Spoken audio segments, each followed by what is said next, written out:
Assalamualaikum warahmatullahi wabarakatuh everyone. Welcome to the third group in discourse analysis, and our material is interpersonal meaning. And our member are the first speaker as me, Ika Adelia Tanjung. The second speaker is Nurul Ada Halubis, and the third speaker is Siti Aisyah Hasibuan, and the fourth speaker is Farida Hasibuan, and the fifth speaker is Asri Suci Ramadhani, and the last speaker is Dinda Ramadhani. Happy watching!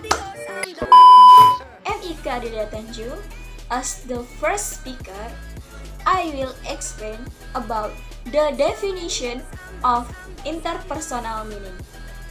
Interpersonal meaning is the concern between speaker or writer and listener between reader.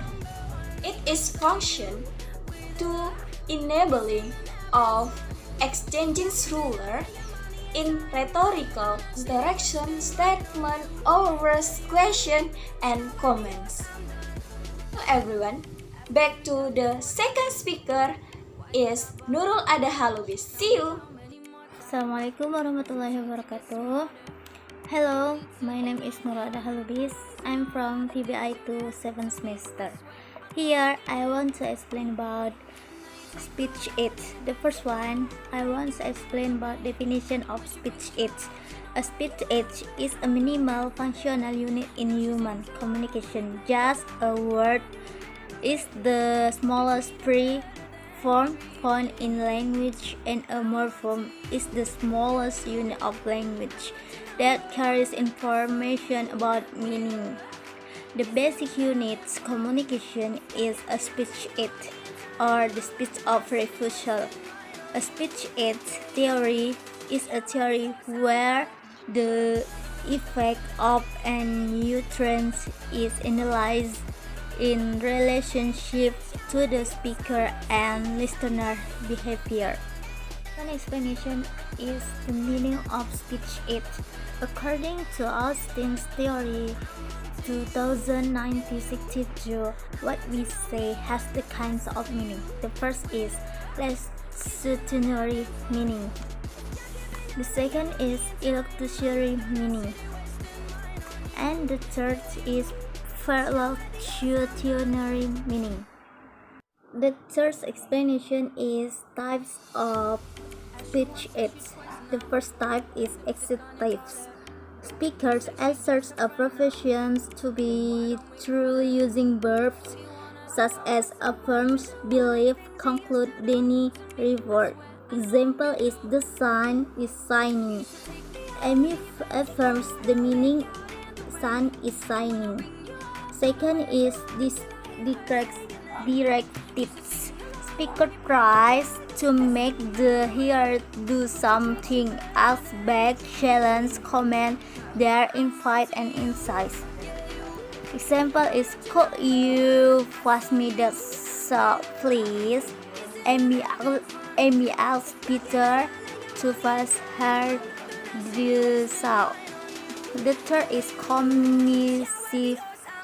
Speaker commits themselves to a future course of action, promise, pledge, swear, vow, and guarantee. Example is, I will come to your party. The fourth is declarative speech aids that create a change in reality. Example is, Harry, the meeting is closed. Hello everyone, my name is Siti Aisyah Hasibuan. Here I want to explain about electionary and revolutionary. Electionary, according to 1983, the performance of an act in saying something. Speaker's intention in delivering an utterance. It can be informing, ordering, commenting, giving warning, promising, questioning, or confirming. Example, I will see you later. So, the utterance will mean affirmation the speakers made affirmation to the listener that she will see him or her later. A warning, the speaker warned the listener that she will see him or her later. And conclusionary is speech as that has an effect to the listener. They seek to change minds. It can be inspiring, persuading, deterring, intimidating, or irritating the listener. Example is it's raining outside. The functioning effect, the listener may bring an umbrella if he or she goes out, or the listener may not go out or just stay until the rain subsides. And just remember that illusionary is what the speaker mean or did intention of his or her utterance, while the functionary is the effect to the listener. Thank you. Assalamualaikum warahmatullahi wabarakatuh. My name is Farida Sibuan. I'm from the third group, and in here I will explain about the felicity conditions. In pragmatic, felicity condition is the condition that must be in place and the criteria that must be satisfied for a speech act to achieve its purpose. And then the types of felicity conditions. The first is propositional contents, which requires participants to understand language, not to act like actor. And the second is preparatory, where the author of the speaker and the circumstance of the speech act are appropriate to its being performed successful. And then the third is sincerity, where the speech act is being performed seriously and sincerely. And the last is essential, where the speaker intends that an utterance be acted upon by the address. I think enough from me.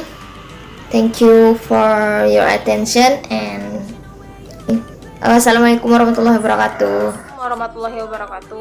In here, I want to explain about direct and indirect in elocution. We often speak to the other people of something that was said to us by somebody. In other words, we often report a speech, whether ours or someone else. We do this in two ways. We either report the speech exactly as we had heard or said it without making any change. This is called direct speech. Example, the girl said to her mother, "My plate is empty." Or we may change the sentence that we had heard or said without changing its meaning and then report it. This is called indirect speech. Example, the girl said to her mother that her plate was empty. In the first example, the first part of sentence, which is before the comma, is referred to as reporting verb, and the part which is within inverted commas is called the reported speech. And next, elocution. Elocution is philosophy and act performed by a speaker by virtue of uttering certain words. When somebody say, "Is there any sugar at the dinner table?" the elocutionary act is request, "Please give me some sugar." Even though the locutionary act, the literal sentence, was to ask a question about the presence of sugar. When uttering a speech, the speaker always has the meaning behind it. The speaker make a speech to make a statement about the word, apologize or explain something. The intended meaning behind this utterance is called illusionary force and internal to the locus of action. The same location can have different possible meaning depending on the context. Assalamualaikum warahmatullahi wabarakatuh. My name is Dinda Rahmadani. Here I will explain the last material. It's about preposition and illustration. The first is preposition. Preposition is a word coming with a noun or pronoun forming a phrase that explains the verb, noun, or adjective. Prepositions are one of the 8 parts of speech in English. This word shows the relationship between object of preposition with other word elements in a sentence. The object of preposition can be a noun, pronoun, gerund, or noun clause. And then preposition cannot be followed by verb. If you want to use a verb, you must use it in gerund form. For example, like he's been banned from driving for 6 months. Okay, and the next is illustration. The concept of illustrationary acts was introduced into linguistics by the philosopher J. Austin in his investigation of various aspects of speech acts. In Austin's framework, locution is what is said and meant, and illustration is what is done, and perlucidation is what happened as a result. When someone says, "Is there salt at the dinner table?" the illustration action is a request. "Please give me a salt," even though the locus action or literal sentence is asking a question about the presence of salt. Perlucidation action or true effect, possibly causing a person to skip salt. That's all our presentation from third group about interpersonal meaning, and I think enough for today, and say Alhamdulillah and wassalamualaikum warahmatullahi wabarakatuh, and see you. Used to take me out in your fancy car.